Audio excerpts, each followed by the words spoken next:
ये हम्म। बाकी 3 जो चीज़ें हैं जो मैं बोला, इसमें कुछ हाँ भाई कमी है क्या? आप हाँ हाँ उसको थोड़ा हाँ पूर्ण हाँ करेंगे? हाँ हाँ। अम, एक तो मैंने अभी 2 दिन पहले भृगु याज्ञवल्क्य के लिए विचारणीय बिंदु ऐसा करके एक एक थोड़ा सा लेख भेजा है। इतने इतने बिंदु पर विचार करिए। वो इसी को लेकर है कि ब्रह्मांड के यद पिंडे तद ब्रह्मांडे कहते हैं। ये ब्रह्मांड ही विश्व रूप है। तो विश्व रूप में पंचकोश ऐसा पूर्व में आपका प्रश्न था। तो उसको लेकर मैंने कुछ बिंदु विचारणीय ऐसे डाले हैं। इसलिए मैं सोचती थी कि पूरा एक सत्र उस विषय पर हो, परंतु अभी आपने प्रश्न पूछा है तो वो बहुत कुछ अंश तक तो सही है। जैसे धर्म के बारे में आपने बताया कि विश्व नियम जो है, नियम से जो चलता है, और नियम की उत्पत्ति भी विश्व की एंटिटीज के साथ ही हुई। सब कुछ जो भी है विश्व रूप में उसकी धारणा हो सके, इसलिए जो नियम अस्तित्व में आए वे वे धर्म है। उसी को रुद्र कहा, उसी को धर्म कहा। हाँ, स्वधर्म की बात जब आपने की तब वो कर्तव्य के रूप में हो जाती है, परंतु स्वभाव के रूप में जो आप कहते हैं वो तो सही है। वही माने धारण करने वाला कोई भी तत्व जो हमें विश्व रूप में दिखाई दे रहा है वो धर्म है, और वही बुद्धि है। नियम है, व्यवस्था है, वही बुद्धि है। ये बात आपकी बिल्कुल ठीक है। मन है वो इच्छा, भावना, विचार, इन तीनों रूपों में प्रकट होता है। तो यह भी भावना हमें सर्वत्र दिखाई देती है। माने जो मनुष्य के मन में जो जो भी सकारात्मक नकारात्मक भाव उत्पन्न होते हैं, उनका स्रोत भी विश्व रूप में है और उसका परिणाम भी विश्व रूप में होता है। माने हमारी दुर्भावना यदि है तो उसका परिणाम पंच महाभूतों पर और वनस्पति पर, प्राणियों पर होता ही है। जैसे हमारे मन में मैत्री का भाव है तो सिंह भी हमें मारता नहीं है, सांप भी हमें हानि नहीं पहुंचाता है, क्योंकि सकारात्मक भावना का परिणाम उसके ऊपर होता है। तो उसके अंदर जो लेटेंट रूप में भाव है, उसके साथ उसका मेल होता है। ये उसके भी अंदर जो तरंग है भाव की, वो ब्रह्मांड से ही आई है। मैंने एक एक पदार्थ के बाहर जो जो भी भावना, इच्छा या विचार की तरंगे हैं, वो तो आकाश का आलंबन करके ही रहेंगे ना। कहाँ रहेंगे? रहेंगे तो सबका आलंबन या आश्रय तो आकाश ही है। आकाश का सूक्ष्म रूप हो चाहे स्थूल रूप हो, परंतु भावना या विचार या इच्छा इच्छा होती है, तभी तो वस्तुओं का, पदार्थों का पदार्थों का की गतिविधि शुरू होती है, हलचल शुरू होती है। इच्छा के बिना तो कुछ होता नहीं है। तो ये विश्व रूप में भी मन इच्छा, भावना और विचारों के रूप में रहता है, जो हर पदार्थ में फिर दिखाई देता है। और हमें जो अनुभव में आता है वो तो इंद्रियों के और अंतःकरण के अनुभव में ही आता है। और वो पदार्थों के माध्यम से ही आता है, परंतु हर पदार्थ में जो ये सब रहता है वो विश्व रूप में रहता है, तभी पिंड के अंदर आता है। पिंड असंख्य है, उन पिंडों में जो ये सारा दिखाई देता है और परस्पर इंटरेक्ट करता है, वो विश्व रूप में है, तभी दिखाई देता है। पिंड में है इसलिए ब्रह्मांड में नहीं होता है, ब्रह्मांड में है इसलिए पिंड में आता है। क्योंकि मूल विश्व रूप का ही धीरे धीरे करके जो कॉन्क्रिटाइजेशन माने ठोस रूप होने लगता है, तो पहले सूक्ष्म होता है और सूक्ष्म का ही धीरे धीरे प्रक्रिया से ठोस रूप होता है। तो इस रूप में कि ग्रो करने की इच्छा, भावों का अनुभव करने का, भावों का अनुभव करने की जो प्रक्रिया है, वो सारी ब्रह्मांड का मन है। और अहंकार, सत्ता, अस्तित्व, हम जो कहते हैं कि कोई भी एक पदार्थ दूसरे पदार्थ के जैसा होता नहीं है, तो सबका अपना अपना स्वतंत्र अस्तित्व है, सत्ता है। उस सत्ता, सत्ता मने होना, वो जो होना है उसको कोई छोड़ता नहीं है, वही अहंकार। ये भी आपका समीकरण बिल्कुल सही है। तो बहुत कुछ मात्रा में वो जो आपने सोचा समझा और अभी बताया वो सही है। जी ताई। जी। तो इसमें ताई, हम्म, अब जैसे आपने पदार्थों की बात करी कि मन जो है वो पदार्थ हम्म, में हम्म, जैसे अभिव्यक्ति हुई, उसमें उसकी जो इच्छा है, उसका जो हम्म, भाव है और उसका जो विचार है, ये तीनों हम्म, जो बिंदु हैं, ये विश्व रूप के मन। तो इसमें उदाहरण रूप में अगर हम देखें तो हम्म, अब मानिए जैसे हम लोग किसी अपार्टमेंट में जाते हैं, अब उसका एक प्रकार हम्म, से एक हम्म, डिज़ाइन है। तो ये जो डिज़ाइन हम्म, है, ये हम्म, बुद्धि होगा या ये मन होगा? उस जगह का जो डिज़ाइन है? मन मन होगा। मन मन। के पीछे बुद्धि भी होगी, क्योंकि डिजाइन है उसमें नियम है कुछ। हुँ, हुँ, और मैंने जो आपको बिंदु भेजे हैं उसमें हुँ, दो दो उदाहरण इसको लेकर ही हैं। एक है गंगा ज्ञान की नदी है, हुँ, यमुना प्रेम की नदी है, हुँ, नर्मदा वैराग्य की नदी है। जी। ये जो कथन है, तो पानी है और पंच महाभूत है। फिर ये तीन बातें आई, वो कहाँ से आई? हुँ, तो ये तो मन से ही आई है। हुँ। तीनों तीनों हो ये- गए ना था हाँ, इसमें। तो हाँ, हाँ। तीनों की अभिव्यक्ति मुझे लग रही है कि मन से, क्योंकि ये उसका जो स्वरूप है, वो हम्म, मन का एक प्रकार से अभिव्यक्ति हम्म, दर्शाता है। की अभिव्यक्ति है। उसका जो निर्माण है वो बुद्धि का, और हम्म, उसका जो होना है वो अहंकार का। हाँ, माने जल का जल होना, ये तो अहंकार की सत्ता है। जी।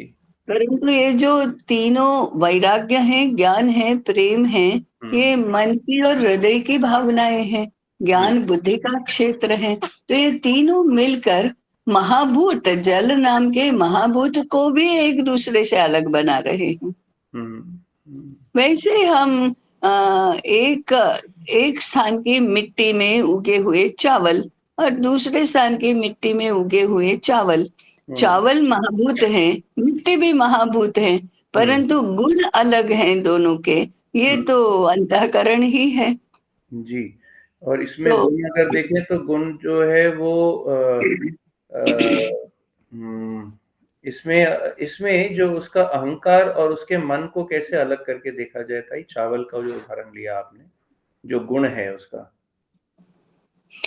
गुण गुण खाने वाले के हुँ, मनोस्वास्थ्य पर जिस प्रकार से परिणाम करता है, हुँ, तो वो मन। माने सत्वगुण की अधिकता है, हुँ, रजोगुण की या तमोगुण की, इस रूप में तो वो मन रहेगा।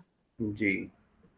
और उसका उसकी जो उसकी प्रक्रिया जो है, वो हुँ, तो बुद्धि के नियम के अनुसार चलेगी। हुँ, और क्या। उसका होना ये अहंकार के रूप में चलेगा। हुँ, और हम एब्सोल्यूट करके तो कभी कुछ भी रहता नहीं है, रहता नहीं है। परंतु समझने के लिए एब्सोल्यूट में इसको समझते हैं। हुँ, तो उसकी जो और प्रक्रिया अधिक की आप। थोड़ा, सॉरी ताई, हाँ, बोलिए। नहीं नहीं, और अधिक सूक्ष्म रूप में विचार करें, तो इन सभी का जो एब्सोल्यूट रूप में अगर हम विचार करेंगे, तो वो तो आत्म रूप ही है। हम बुद्धि से भी लॉजिक लगा कर भी देखेंगे, तो आत्म रूप ही उसका एब्सोल्यूट स्वरूप है। हुँ, जैसे ही वह मैनिफेस्ट होना शुरू करता है, वो विश्व रूप होता है। परंतु बिना उसके आत्म रूप के मैनिफेस्ट होगा क्या? हुँ। नहीं था, इसीलिए भगवद हाँ गीता का हाँ। वो जो श्लोक है, ओम ब्रह्मार्पणम हम्म ब्रह्म भी ब्रह्मा हाँ, ब्रह्मणास्पदम, वही वही वही है। है एक्चुअली। हम्म वही हम्म जो आप बोल रहे हैं, वो वही श्लोक हम्म, का ही पूरा जो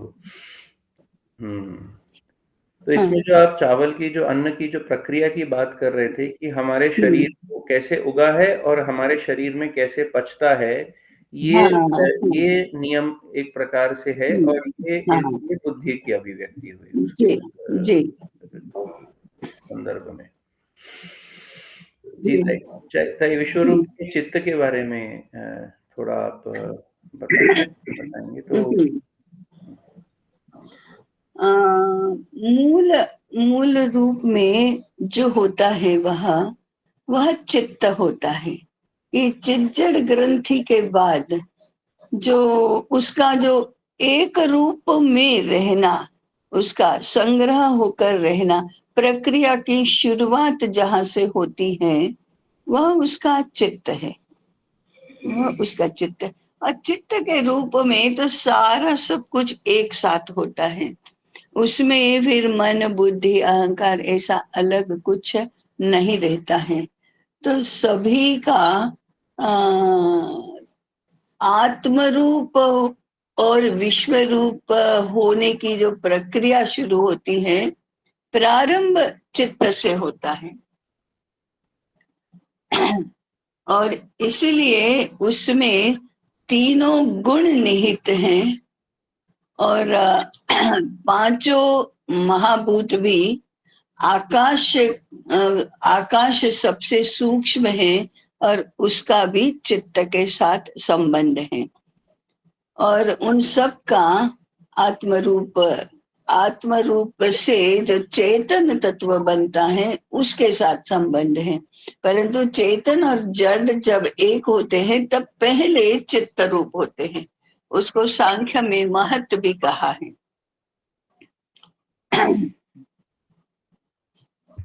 उसके बाद धीरे धीरे प्रक्रिया शुरू होती है। जी, भागवतम में उल्लेख है ताई कि जब भी हाँ प्रलय आता है, तो प्रलय हाँ, आने पे बीज रूप में। हाँ, बीज रूप में सब, मैं बीज का उल्लेख करने ही वाली थी अभी जी। कि मनुष्य का इस जन्म का जीवन शुरू होता है हुँ, तो सबसे पहले उसका बीज रूप ही होता है। और वो वो बीज बीज जो है, रूप, हाँ वही महत ही है ना ताई? वही महत्व, हाँ वही महत्व है। उसमें सब कुछ होता ही है। उसमें पूरे जीवन का, पूरा इस जन्म के जीवन का पोटेंशियल उस बीज में होता है।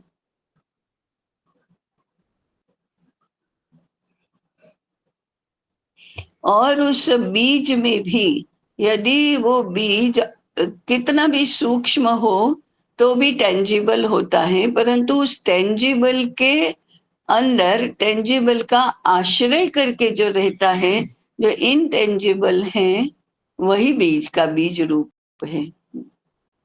तो बीज जो है ताई वो तो सूक्ष्म अवस्था में ही रहेगा और हाँ, जब क्रिएशन होती है तो उसको स्थूल अवस्था के साथ में प्राप्त जोड़ होने के लगती है। हाँ, प्राप्त होने लगती है। प्राप्त होके उस प्रकार का स्थूल शरीर प्राप्त होता है, हाँ जिस प्रकार से हाँ उसके बीज में उसकी जो पोटेंशियल जो आप हाँ बता रहे हैं, हाँ जो हाँ, कि बिल्कुल। ओवरऑल उसकी जो कार्मिक जो उसका हाँ सम टोटल जिसको हम बोलेंगे, हाँ, बिल्कुल बिल्कुल। के हिसाब से वो जी जी। हुँ, जी ताई, क्लियर हाँ हुआ। जी। हम्म।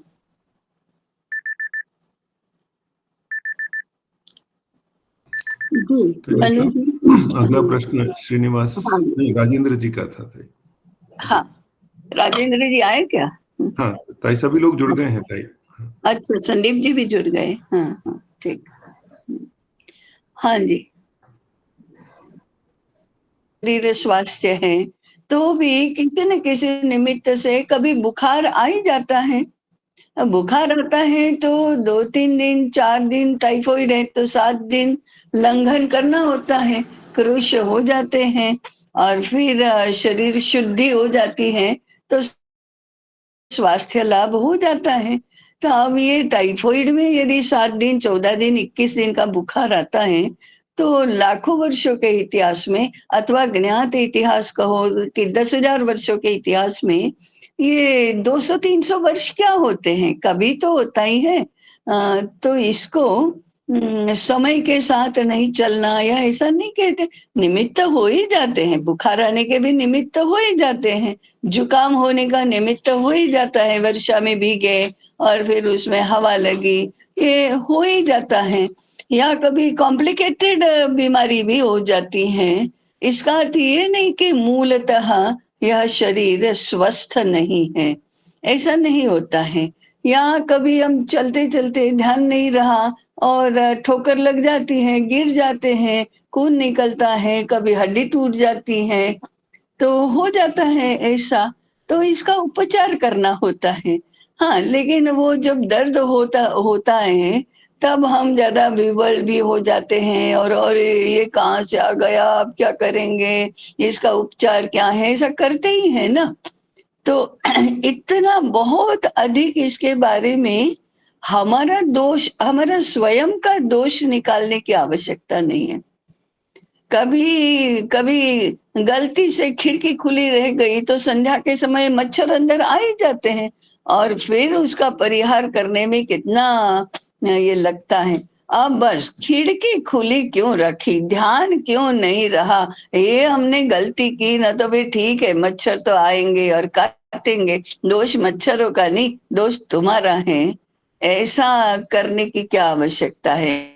हाँ है ना, खिड़की खुली रह गई तो ऐसे ही हम हमारा कभी थोड़ा बेध्यान हो गया होगा, आत्मविस्मृति हो गई, कभी हमने ही झगड़ा कर लिया, कभी हमने अखाज खा लिया, तो आ गए मुगल, आ गए ब्रिटिश आ गए, उसके भी पहले 2000 वर्ष पूर्व शक आए थे, हूण आए थे, तो हमने उनको परास्त कर दिया और फिर से हम जैसे थे वैसे हो गए।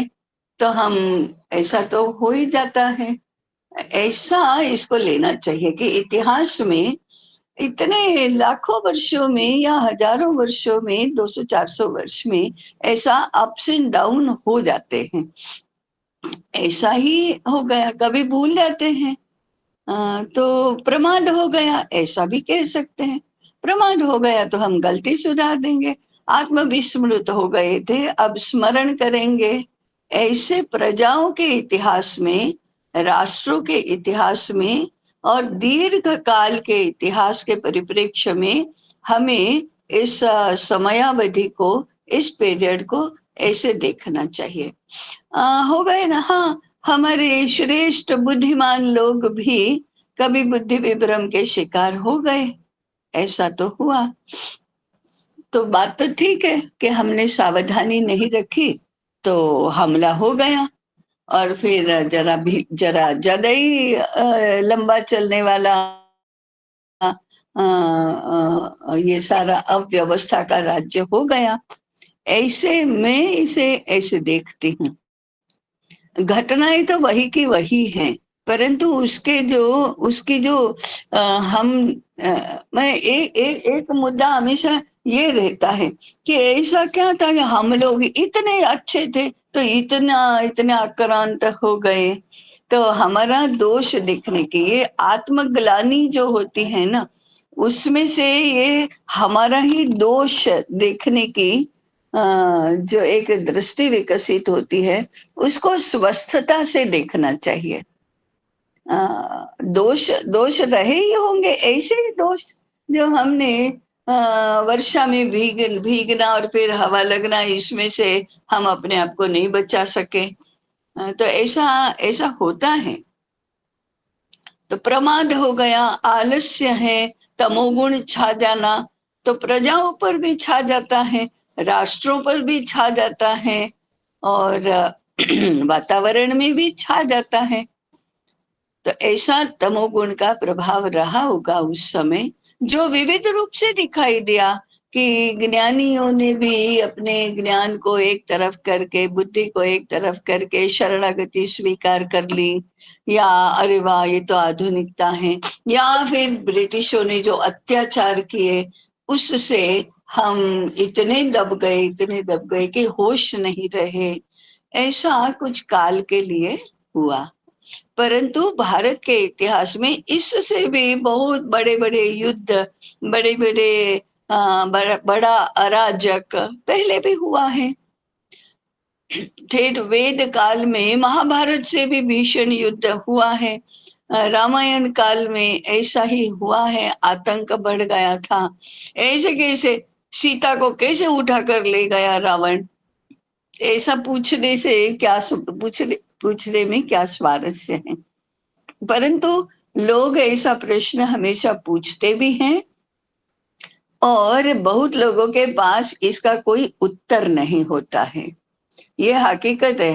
हमको भी बहुत बार ऐसा प्रश्न हमारा बौद्धिक होता है तब, या कोई गोष्ठी में हम विषय प्रस्तुत करते होते हैं तब, या ऐसे बैठे हैं चाय पीने के लिए, उस समय भी ये प्रश्न तो पूछा ही जाता है। कभी प्रामाणिकता से ही पूछा जाता है, समझने के लिए। ये ऐसा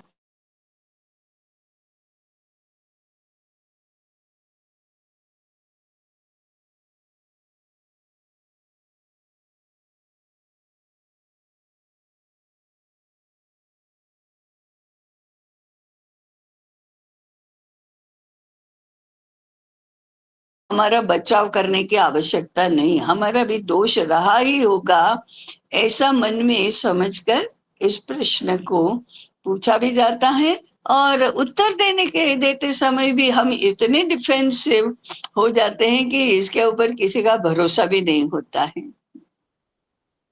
जी।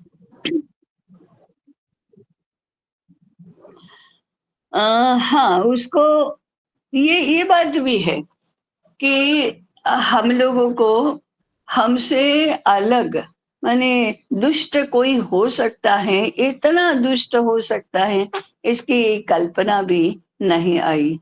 तो हमने तो मैत्री और उदारता और अन्य संप्रदायों के प्रति भी समभाव ऐसा बहुत बार किया। तो ये भी बुद्धि का ही ये है कि हमने देखा नहीं और उनको भी इतने ये दुष्ट हो सकते हैं ऐसी कल्पना नहीं की, ये भी है। परंतु ये भी थोड़ा प्रमाद ही है, नहीं तो दिखना तो चाहिए ही, क्योंकि दक्ष रहना, सावध रहना ये भी आवश्यक होता ही है। कितने ही हम अच्छे हों, कितने बुद्धिमान हो, तो भी होता है। सही। ये सद्गुण विकृति तो बहुत बाद में इसका वर्णन करने के लिए बताया है। जैसे हमारे ही लोगों ने ईसाइयों को चर्च बनाने के लिए भूमि दी, मस्जिद बनाने के लिए भूमि दी, सहायता दी, ऐसा तो किया, लेकिन बाद में नियंत्रण रखने की कुवत नहीं रही।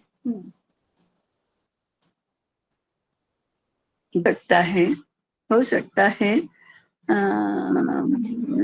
परंतु इनके पास कोई संस्कृति थी, ऐसा कहना तो थोड़ा उनके प्रति और ज्यादा उदार होने की बात है।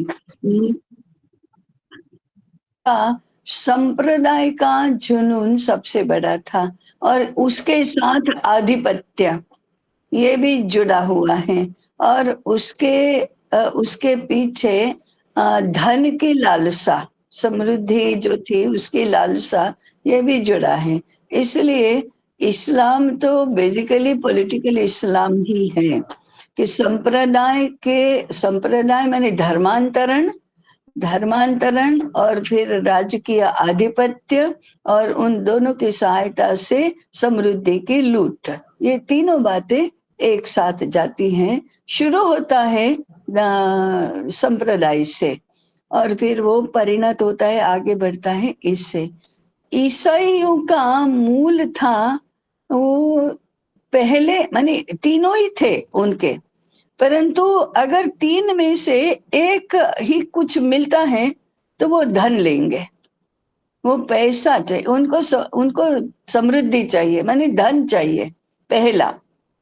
दूसरा, फिर अगर दोनों ही हैं तो धर्मांतरण और सत्ता, आधिपत्य दोनों चाहिए, परंतु दो में से एक ही मिलने वाला है तो आधिपत्य चाहिए और फिर धर्मांतरण चाहिए। तो पैसा मूल में है, इनका धर्मांतरण मूल में है, संप्रदाय मूल में है, इतना ही अंतर है, बाकी दोनों ही अब्राहमिक हैं।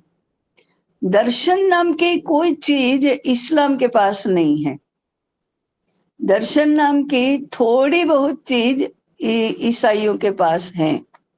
बाइबल में सृष्टि की उत्पत्ति कैसे हुई और फिर धर्म की अधिसत्ता, और फिर उसके सामने प्रोटेस्ट होना, प्रोटेस्टेंटिज्म भी ईसाइयत में ही है, उसी में से वोकिज्म निर्माण होना, ये सारी बातें इस्लाम और ईसाइयत में थोड़ी अलग दिखाई दे रही हैं। वोकिज्म और इस्लाम का कोई स्नान सूतक का संबंध नहीं है। इस्लाम को कुछ संस्कृति, सभ्यता, इसके साथ कोई संबंध नहीं। बाकी दोनों का परिणाम एक जैसा रहा, परंतु परिणाम हमारी तरफ से देखें तो हमने मुसलमानों को कभी भी सभ्यता की दृष्टि से या संस्कृति की दृष्टि से हमसे श्रेष्ठ माना नहीं। हमने न उनका खान पान, न उनकी शिष्टाचार की पद्धति, न उनकी वेशभूषा, न उनकी घर की व्यवस्था, कुछ भी अपनाया नहीं, कभी भी नहीं अपनाया। उनके जैसी सभ्यता हमसे श्रेष्ठ है, आधुनिक है, इसलिए उसको अपनाओ, ऐसा कभी किसी के मन में विचार ही नहीं आया। म्लेच्छ तो कहते ही रहे हम, परंतु ब्रिटिशों का ऐसा नहीं रहा। हमने उनको श्रेष्ठ माना और उसकी सभ्यता का भी स्वीकार कर लिया, सभ्यता के पीछे उनकी जीवन दृष्टि का भी स्वीकार कर लिया। माने आचार विचार के स्तर पर और व्यवस्थाओं के स्तर पर हमने उनका स्वीकार कर लिया, आज भी उससे मुक्त नहीं हो रहे हैं। इतना दोनों के प्रभाव में अंतर है। भले ही मुगलों के जनान खाने में गए, सब कुछ हुआ, फिर भी हमने उनको अपने से श्रेष्ठ सभ्यता है ऐसा कभी नहीं माना, आज भी नहीं मान रहे हैं। यूरोप और अमेरिका का ऐसा नहीं, हमने उनकी सभ्यता को मान लिया हमसे श्रेष्ठ। जी।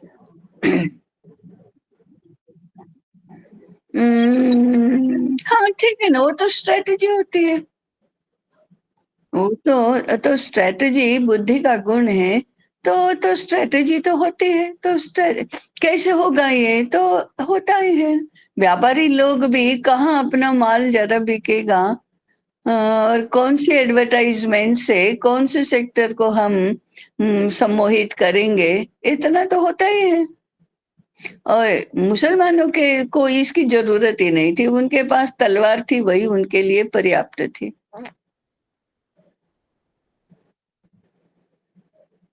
हाँ ठीक है ना। हाँ, वोकिज्म माने स्वैराचार, तो मन अपनी प्राकृत अवस्था में स्वैर ही होता है, उसके ऊपर नियमन रहता है, बुद्धि का माने धर्म का नियमन रहता है।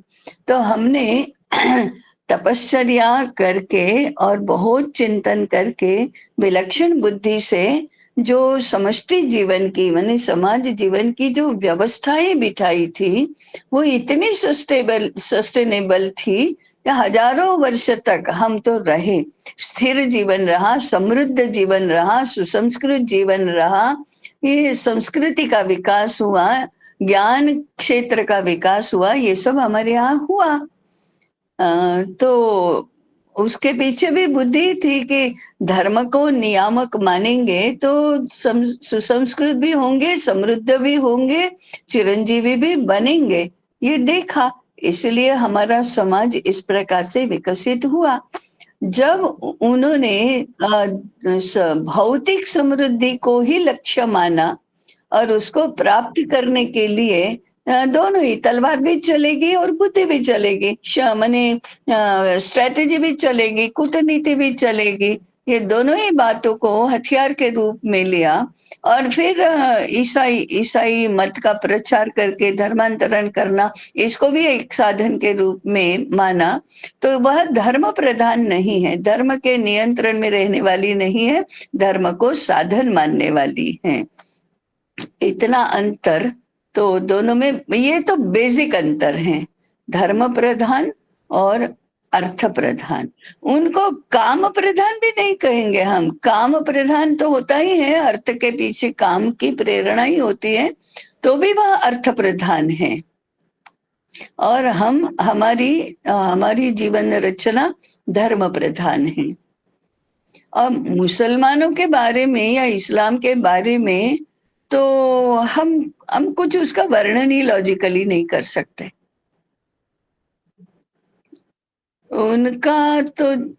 उनका सब बेतहाशा ही चल रहा है, नो मेथड, कोई मेथड जैसा उसमें कुछ नहीं है।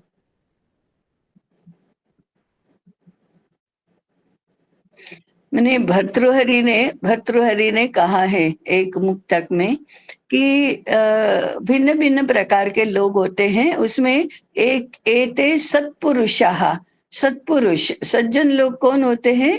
एते सत्पुरुषा परार्थ घटका स्वार्था विरोधेने, अपने स्वार्थ का विचार नहीं करते, दूसरों के लिए ही, दूसरों के भले के लिए ही जो जीते हैं वो तो सत्पुरुष है।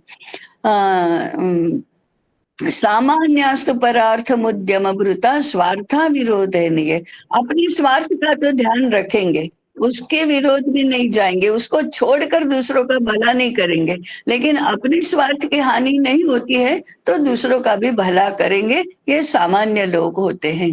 तेमी मानुष राक्षसा परहितम स्वार्थाय निघ्नन्ति, अपनी स्वार्थ के लिए दूसरों के हित की हानि करने वाले तो मनुष्य रूपी राक्षस हैं।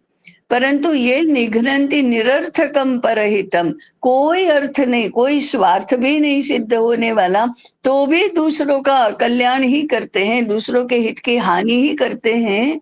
ते के न जाने महे, उनको क्या कहना, हमें शब्द नहीं सूझता।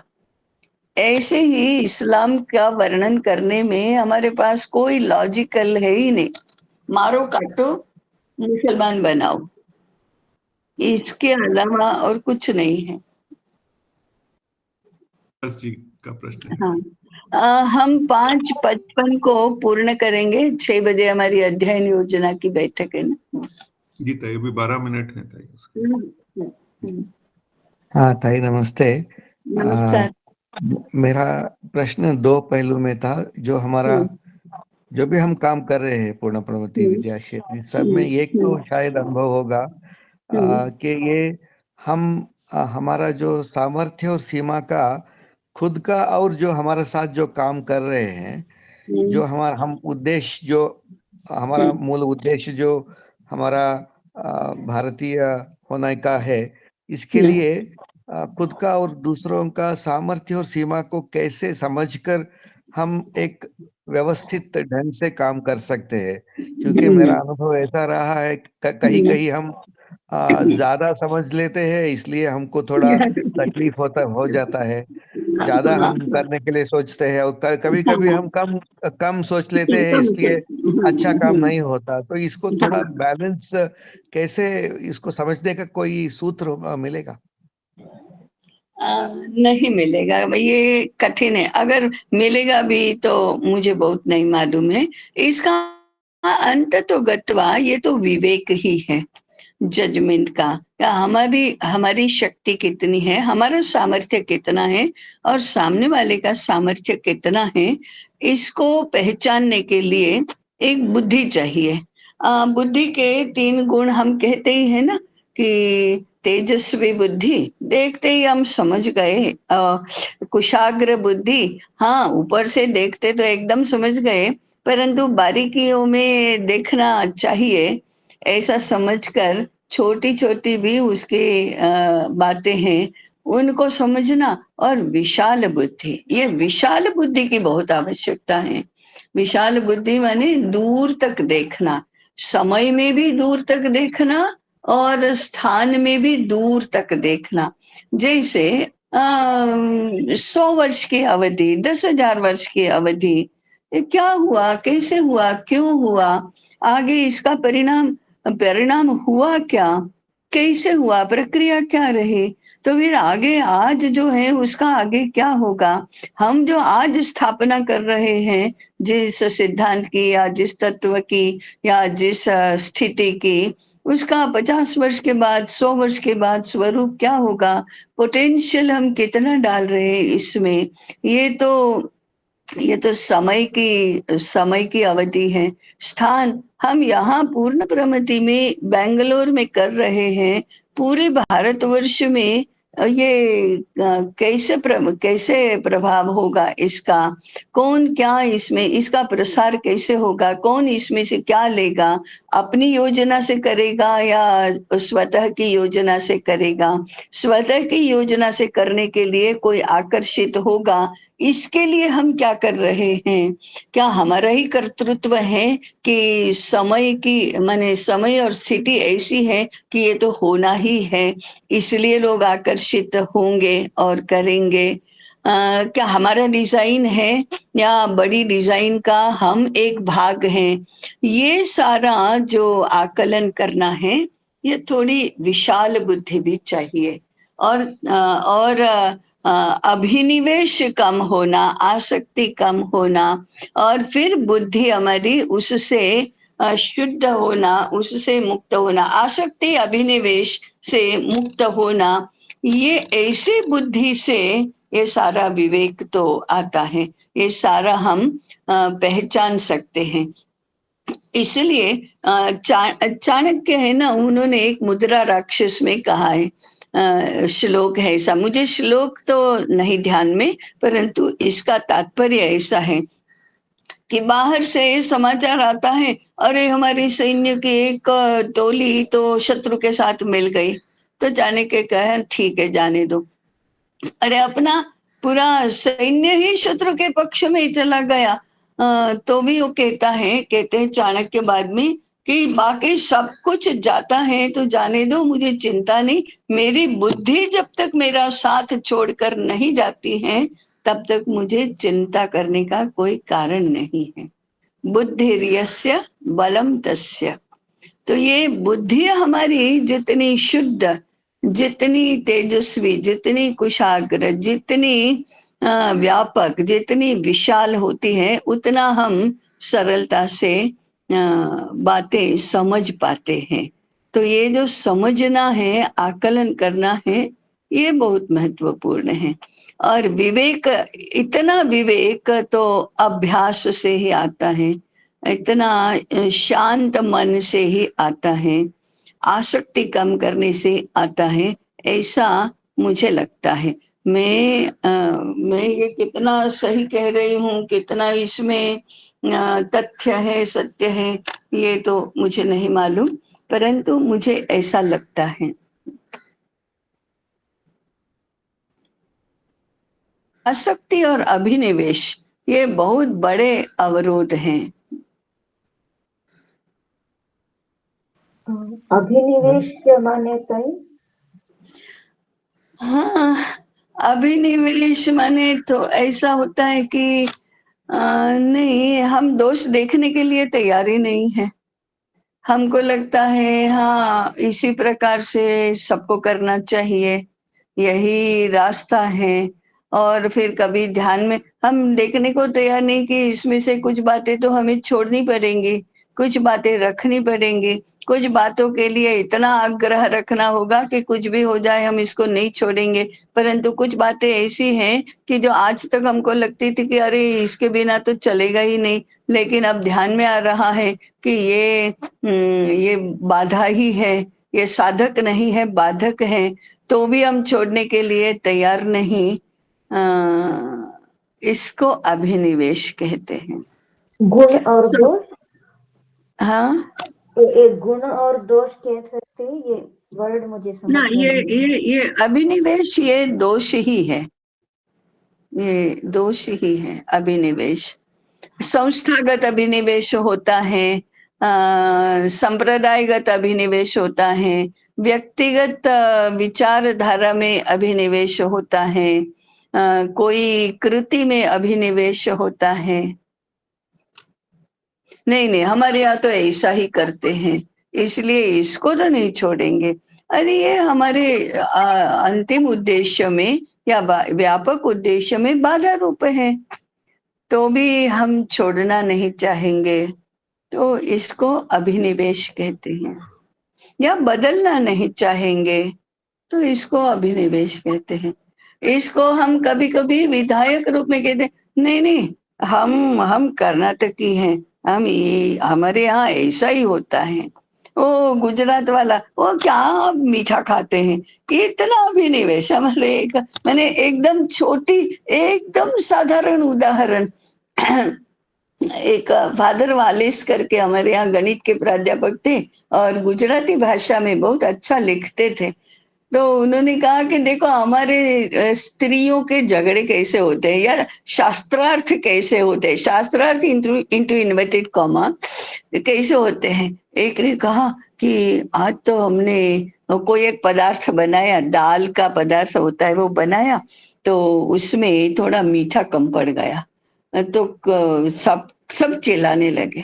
तो दूसरी कहती है, आप दाल में मीठा डालते हैं क्या? मीठा हम तो कभी नहीं डालते। तो दूसरी कहती है, मीठा डाले के बिना दाल होती है क्या? कभी खाई जाती है क्या? बिल्कुल बेकार, हम तो कोई नहीं खाएगा ये तो दूसरी कहती है, अरे मीठा डालकर खाना होता है क्या कभी? ये तो बिल्कुल कोई नहीं खाएगा, हमारे यहाँ तो बिल्कुल नहीं खाएंगे, ऐसे अच्छी बनती ही नहीं है। अब मीठा डालना या नहीं डालना ये इतना हो गया कि आप एकदम शास्त्रार्थ पर उतर आए कि ऐसा तो हो ही नहीं सकता और ऐसा ही होता है। ये अभिनिवेश है। हमारे घर में दाल ऐसी बनती है, वही अच्छी होती है, उसके बिना आपकी बनती है वो तो बिल्कुल बेकार। तो उसी में तो ऐसे एक एक स्तर बढ़ते जाओ तो ऐसे ही अभिनिवेश होता है।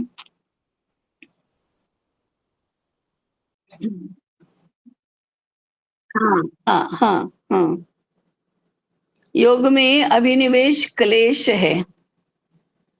हाँ, अविद्या, अस्मिता, राग, द्वेष, अभिनिवेश, ये क्लेश है 5।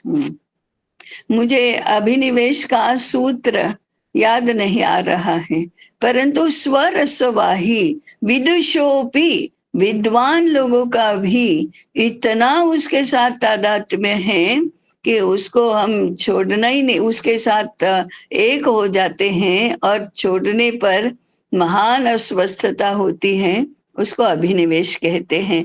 मुझे संस्कृत शब्द पूरे नहीं याद आ रहे, लेकिन उसका तात्पर्य ये है। विदुषोपि कहा ना, विद्वान लोगों को भी ऐसा अभिनिवेश हो जाता है।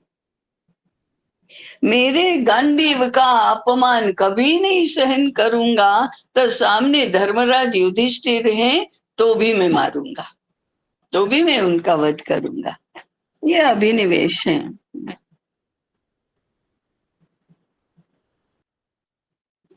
अत्यधिक आसक्ति और श्रेष्ठता का भाव। हाँ तो 1 मिनट है। जी थोड़ा अभी समझने के लिए थोड़ा हाँ पॉइंट्स तो अभी मुझे हाँ एक, हाँ, खुद का तो थोड़ा सामर्थ्य और सीमा थोड़े थोड़े हम पता, रिपीट अनुभव से थोड़ा पता चलता है खुद का थोड़ा थोड़ा, पर दूसरों का तो बहुत मुश्किल है, इसके लिए कोई लेकिन इसको समझे बिना तो युद्ध जीतना कठिन हो जाता है। युद्ध जीतना है तो एक व्यूह रचना होती है। उस व्यूह रचना में यदि पहले कुछ घाटा उठाना पड़ता है तो as a part of strategy वो उठाना चाहिए। इतना तो होता ही है। तो वो तो सामर्थ्य दूसरों का, माने वही बुद्धि का विकास, बुद्धि ही है। और आज हमारा संकट है ना, चारों ओर हमारी बुद्धि का ही संकट छाया हुआ है कि हम बुद्धि पुरस्सर विचार करने की सारी संभावनाएं नष्ट कर रहे हैं सुविधा के नाम पर और आधुनिकता के नाम पर और आकर्षणों से प्रेरित होकर बुद्धि को कितनी हानि हो रही है ये नहीं देख रहे हैं। बुद्धि का संकट सबसे बड़ा है। शरीर स्वास्थ्य मनो स्वास्थ्य का तो है, परंतु बुद्धि हमारी बहुत आक्रांत हो रही है। ताई समय हुआ है, हमको पूर्ण करना चलो चाहिए। पूर्ण करना चाहिए। ठीक है, चलो बहुत अच्छे प्रश्न आए, परंतु हम संक्षेप में उत्तर कदाचित दे नहीं सकते, इसलिए अधिक प्रश्न नहीं हुए। इसके बाद हम वो कभी तुरंत ही वो जो मैंने मुद्दे भेजे थे उन मुद्दों पर थोड़ा विचार करिए। हम उसका एक दिन ऐसे पूरा समय उसी के लिए हम देंगे। जी ठीक है।